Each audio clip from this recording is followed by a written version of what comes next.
O dólar segue nas alturas após reação do mercado ao pacote fiscal do governo Lula. E para comentar o impacto do anúncio do ministro Fernando Haddad da Fazenda, eu passo a palavra para o Bruno Musa, nosso comentarista de economia, professor, empreendedor. Lembrando sempre que ele tem uma página de investimento, brunomusa.com.br/investimento, canal de YouTube também. Vale a pena acompanhar o trabalho. Bruno, bem-vindo mais uma vez, boa noite. Qual é a perspectiva para o dólar e para os juros diante desse cenário? Muito obrigado, Felipe. É sempre um prazer estar aqui. Obrigado pelo convite. Bom, vamos lá. O dólar a gente viu hoje tendo o dólar futuro aqui está dando uma recuada nesse exato momento, 6,2, caindo 0,2 a 6,08, mas trabalhando consistentemente acima dos R$6, né? A verdade é que as contas começam, e demoraram, na minha opinião, a serem feitas. As curvas de juros futuras, todas subiram aqui quase 2%, precificando ali já 14% de Selic. Basicamente, o que a gente vê é que as medidas, apesar de terem algumas coisas que podemos tirar de positivo nisso, no fundo elas não atacam o cerne da questão, que é o crescimento do endividamento frente ao PIB no médio e no longo prazo. Ora, vamos tentar fazer algumas artimanhas aqui para conseguirmos dizer ao mercado que o arcabouço será respeitado, depois de lembrar que eles já mudaram 2 vezes a regra desde que eles desenharam o arcabouço, né?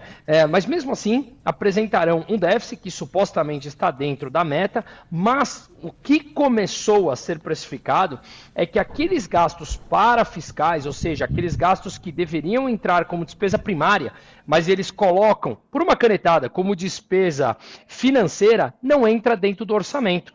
Ao não entrar para o orçamento, aumenta o endividamento, mas você respeita a regra do arcabouço, ou seja, apresentamos um número que está dentro do arcabouço. Mas e o endividamento? Ora, o endividamento eu estou me endividando no meu cartão de crédito. Isso a gente vê depois. Então, como que vale?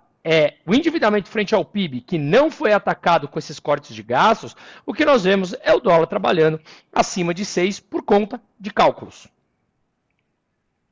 A sua presença é a do Vandique Silveira, que participa desse programa às quintas-feiras, para tratar de algumas questões básicas de economia, porque tem uma parcela leiga do nosso público nesse tema, que está interessado mais em tretas políticas, etc.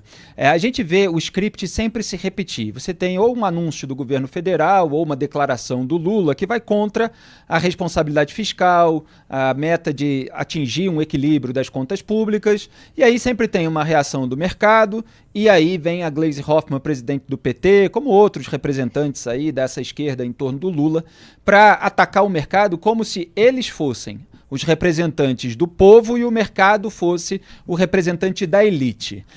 E, volta e meia, você tem uma refutação por parte de economistas de que o mercado representa a elite. Como é que você faz essa refutação? Felipe, isso é uma visão de mundo muito antiquada, né? Nós estamos em 2024 e ela precisa ser adaptada ao mundo de hoje.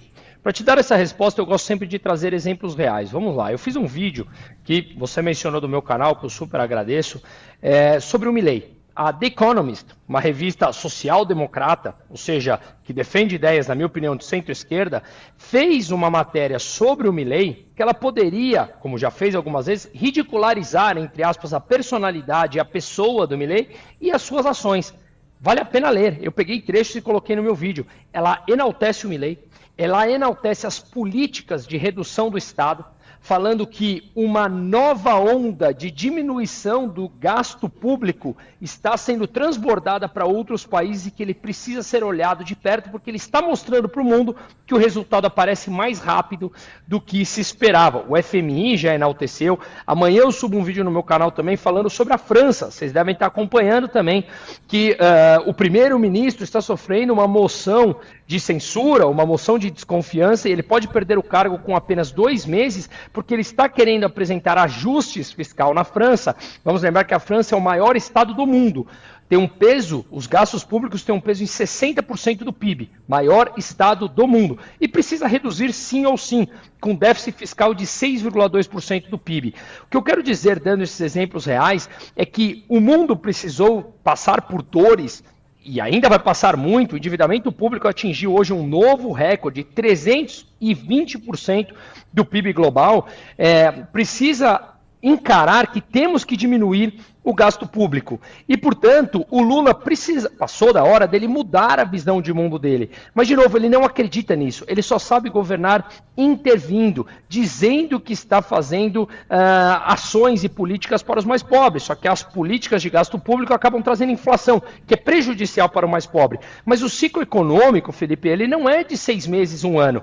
Ele demora para chegar o que nós estamos começando a colher agora. Demora 1, 2 décadas para apresentar esse problema de altíssimo endividamento e desconfiança na própria moeda, que acaba sendo a inflação. Então, os próprios números, os próprios fatos estão refutando uma visão antiquada de mundo do Lula. Duda Teixeira, quer fazer uma pergunta aqui para o Bruno? Bruno, você citou o Milei, você tem publicado coisas muito interessantes sobre o Milei nas redes sociais, e uma das preocupações lá é o aumento da pobreza. Você acha que para o futuro a pobreza pode diminuir na Argentina com o crescimento do PIB e redução da inflação? Primeiro, muito obrigado, prazer falar contigo novamente. Sim, e esse dado já é concreto, tá? Desses posts que a gente até conversou, que realmente me surpreendeu, tá com 1.100.000 visualizações lá no YouTube, é porque eu peguei fontes internacionais e publiquei ali os avanços. Um dos avanços, além da inflação, de não mais ter impressão de dinheiro, déficits estruturais, ou seja, déficits estruturais que se transformaram em superávites estruturais todos os meses desde que ele assumiu. Um ponto é que a pobreza, que cresceu nos primeiros meses do governo Milei, é normal, eu sempre faço uma analogia, digamos, com língua. Você não pega alguém que é viciado em drogas durante muito tempo e ele passa a ser saudável no primeiro dia. Não, você tem um processo ali de trazer a saúde novamente. E essa saúde é diminuir a inflação. E o ponto é que a pobreza cresceu nos primeiros meses e desde junho já vem diminuindo. De 54% já está hoje por volta de 48%. É muita coisa ainda, mas já está diminuindo desde junho e no quarto trimestre, provavelmente, a Argentina apresentará um crescimento sólido. O JP Morgan prevê um crescimento de 8,5% no trimestre, hein? Ô Bruno, em relação à eleição de 2026, eu sei que você gosta também de entrar um pouco mais na seara política. Qual é a relação que se pode fazer desse anúncio do pacote de supostos cortes do governo Lula com o interesse dele de permanecer no poder em 2026? Quer dizer, é uma maquiagem para que ele possa gastar mais e conquistar mais popularidade de determinados segmentos da sociedade, mas ao mesmo tempo, vamos dizer assim, comprando uma crise para o futuro? Para mim está claríssimo que é isso. Ele precisa chegar em 2026 vivo. Vivo eleitoralmente, politicamente, eu estou falando, com a popularidade agora em queda. Então vamos apresentar soluções de corte de gastos, mas eu não posso descontentar a minha base. Mas vamos lembrar que o PT nasceu como um partido sindicalista, operário, e ele tem dificuldade de entender que hoje quase 60% do PIB do Brasil vem de serviços. Então as pessoas não querem mais aquele modelo antiquado, não são mais formados por operários como o PT via nos anos 80, né? A mentalidade mudou, mesmo dos trabalhadores de base. Eles não querem ser sindicalizados, regidos por uma CLT antiquada. Então, o ponto é que ele precisou apresentar um pacote de gastos, porque o dólar está pressionando a inflação. Veja que ele fez o que podia para o Haddad apresentar, inclusive a isenção de 5 mil, que já teve que voltar atrás, porque deu no que deu. Então ele quer sim apresentar algo para ter uma sobrevida política até 2026, na minha opinião, conseguir comprar os votos aí, de forma eleitoreira, e tentar, obviamente, cortar o menos possível. Mas, claro, independente de quem venha no próximo governo, seja ele ou seja, um próximo, está contratado um problema fiscal. Mas veja, vamos lá, o que o Milei está fazendo é muito mais difícil do que consertar o Brasil. Basta vontade política e compreensão da urgência e necessidade de corte de gastos. Não é tão difícil. Agora, Bruno, sempre se pode fazer um recorte dos dados, pelo menos disponíveis. Eu vi hoje, por exemplo, muita gente falando do crescimento do PIB per capita, que vai ser o maior desde 2011.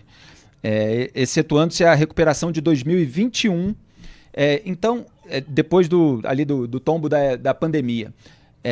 Qual é a importância que o Banco Central, presidido pelo Roberto Campos Neto, teve em manter a economia num patamar, pelo menos, no presente, aceitável, tolerável? Quer dizer, porque é uma disputa de créditos. Quem é que foi responsável por determinados ganhos, por determinados dados positivos? Como é que você avalia?